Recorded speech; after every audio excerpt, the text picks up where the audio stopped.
feed that creative side. You never know where just having that in your life will help you. So don't let go of your side hustles. Don't let go of your side passions. If you like to paint, still paint. Still incorporate your other passions in your life at scale. If it has to be like just a little bit at a time, once a month, still do it. For your well-being, and two, I think it just keeps your skills up. Better late than never. Better late than never.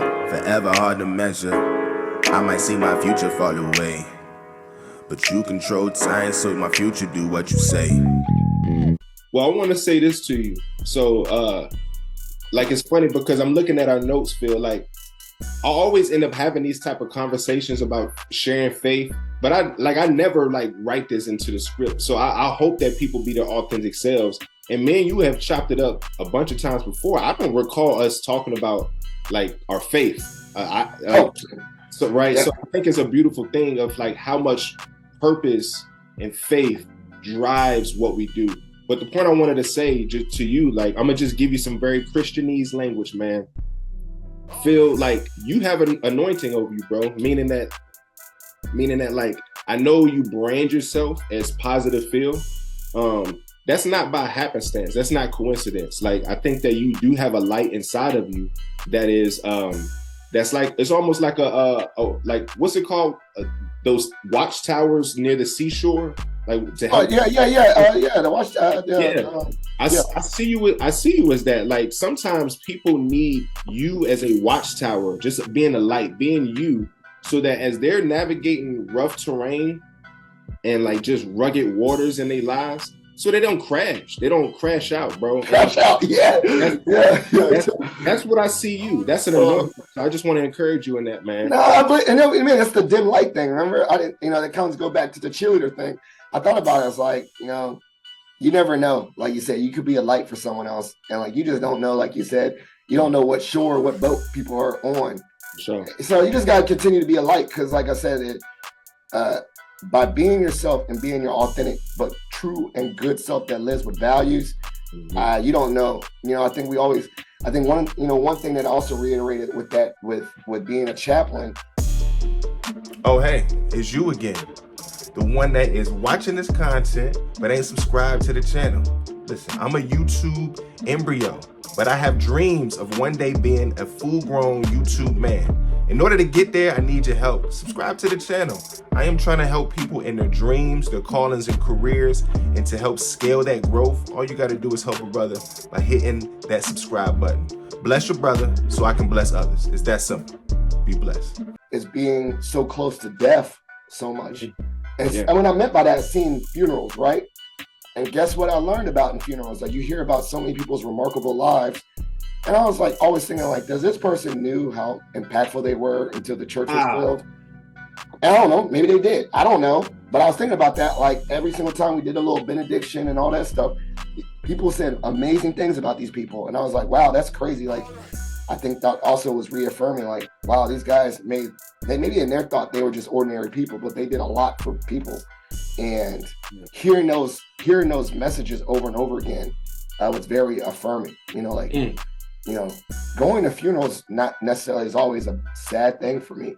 That sounds weird and morbid. No, it's like, I read the obituaries. They're really cool to read little people's biographies of their life, and then you like listen to people, and like everyone always says, no one talks about what you wore and how cool you were. They always talk about how you made them feel. And everyone always says, they were like, this person helped me, or this person did this, or this person was a mentor. There was every single, family member that speaks at a church during a funeral, they always say something about how nice that person was. I don't think I've actually, knock on wood, I don't think I've ever been to a funeral where someone was like, and they're out there where people like talk bad about the people at the funeral. I mean, there's got to be. I mean, it's got to be. There's got to be out there, right? But I've never been to one where they're like, "Oh my gosh, get this person off the mic." Yeah. All the funerals I've been to were very glowing about the person, and so I like that. I appreciate that, and I found out that word. So I couldn't finish that word. What is this? It's called multipotentialite. Hold on. So spell it. It's multipotentialite.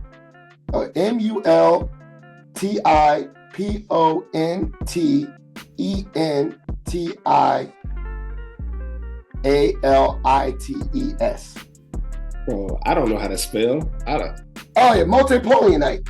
Polianite. Okay. Polianite. I like that.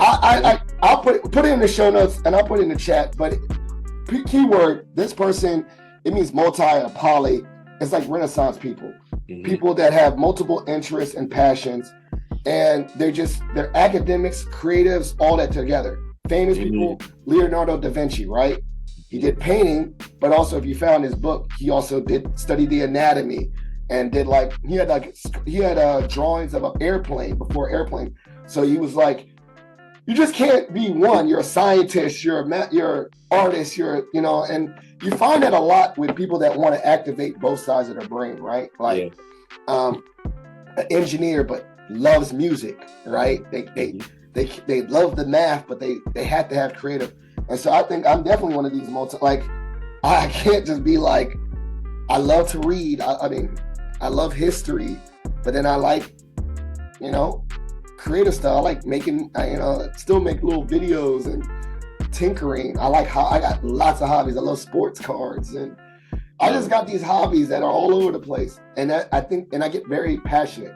Maybe it's a side effect of my ADHD or whatever. They say that too, right? You gotta like everything and just like, but the thing is, like, there's too much in this world to like not just. I like to dabble in everything. Like, why not have a full experience? Yeah. And go. I love watching sports. I love doing it, and I like competing when I was playing sports. I love powerlifting. I had that phase in my life where I was all about powerlifting, and I just had these different multiple interests. And I think that definitely. That word definitely resonates with me. I love that, man. Yeah. So. Renaissance man is the other term for it. Like just basically people that are like, they just do so much. They do a lot of, like Paul Robeson, brother Paul Robeson wrote, he was an author, he was a scholar, he was a football player, he did everything, jack of all trades, activist, just people that just can't stay in one lane. It's like, why? Love it, man. It was good, family. Better Late Than Never is more than just an album. It's a concept that it's never too late for us to change our mindsets and our lifestyles. This project was exclusively produced by my homeboy, Matlock, who has produced for some of the best artists in the world, including Lil Wayne. You guys can catch this project and stream it on all platforms, including Apple Music, Spotify, YouTube, you name it, it's there. As you guys tune in to Better Late Than Never, it's my prayer that this project helps you to live a purpose-driven life. Be blessed. Language is super powerful for me as a creator, and especially yourself, man. Just being able to hear like your vantage point, Phil, of your journey as a creative, your journey as somebody that is like trying to dabble and get the most out of life. And doing with a sense of purpose is super dope, bro. As we land this plane, man, I want folks to know more about how they can get connected with you, consume your content, Phil. Where can folks order? Where can they order this masterpiece? Okay. Where can they find out more about you, man? Amazon. It's on Amazon. Let me just type in Philip Wilkerson. I think that works. All right. And no, go to Amazon, say Philip Wilkerson with one L and Wilkerson, and I think it's one of the first things that come up. So that's pretty cool. Okay. How can we get connected with your podcast? And I put the word in the chat so you can have it forever. Multipotentialite. That's it. Potentialite. There you go. No, I was always I can read words, but no, my pronunciation of words is horrible. But okay, so they can find the book on Amazon. Type in my name, Philip Wilkerson. You can find me on LinkedIn. I'm very active on that platform, Philip Wilkerson III. But type in Philip Wilkerson. If we're already at least one or two people connected, I think I'll pop up. I'm pretty active on that thing too.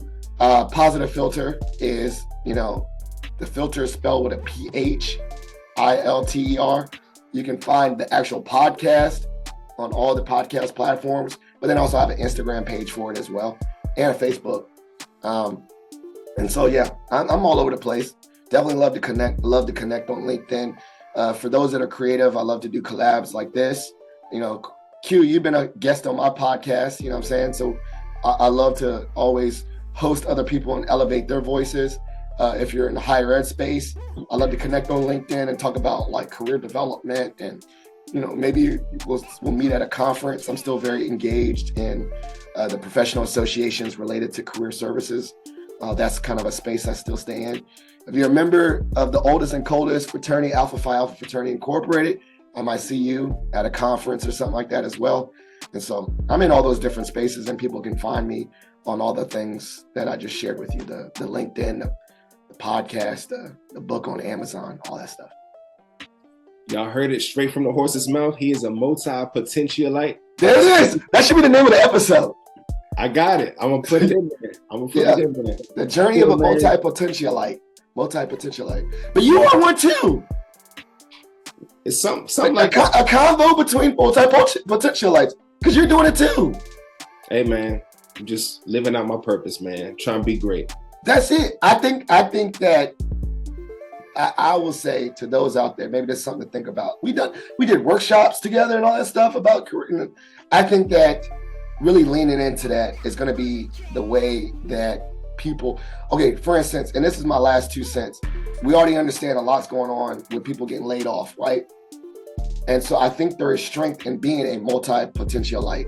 Because, and I'll add that at the end, is that if you have these different avenues and ventures and talents that you foster, then you can navigate different things. Like maybe I can go into the creative space if I needed to pivot, or I can go into the political space, if I knew how to be a public speaker.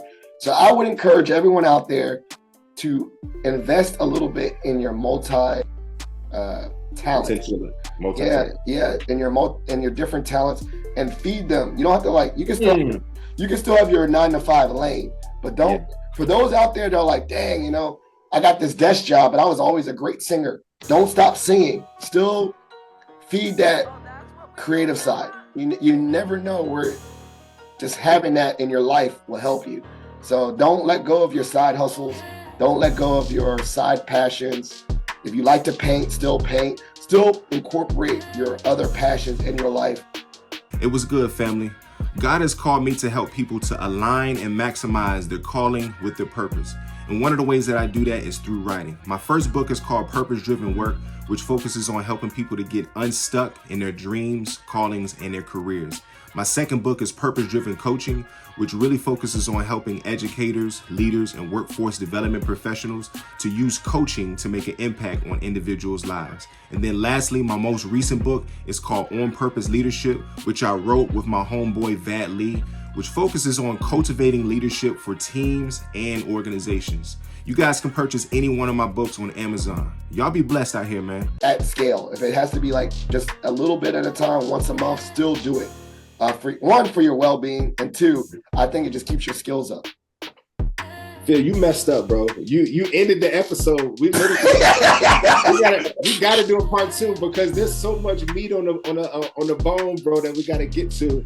But that's how my brain works, man. That's how my brain works. Full circle. You planting seeds, bro. So we're gonna have to do a part 2 to this for sure. Yeah, bro. That was fun. What you just talked about is I don't know the book. It's called design thinking, and one of the principles is kind of a 3-tiered approach. It's where the life you live is A, it's like your current trajectory. Life B is kind of like pie in the sky, and life C is like if everything fell apart, how would you pivot? And I think a lot of what you just echoed, man, was really feed. I love the word feed all of the different areas, but do it at scale. Feed and scale. So you left a lot of meat on the bones. We're gonna do it too, bro. Yeah. I appreciate you, big dog. You've been a blessing, man. I'm looking forward to connecting again. Thank you. I appreciate you. Thank you. Better late than never. Forever hard to measure. I might see my future fall away, but you control time, so my future do what you say.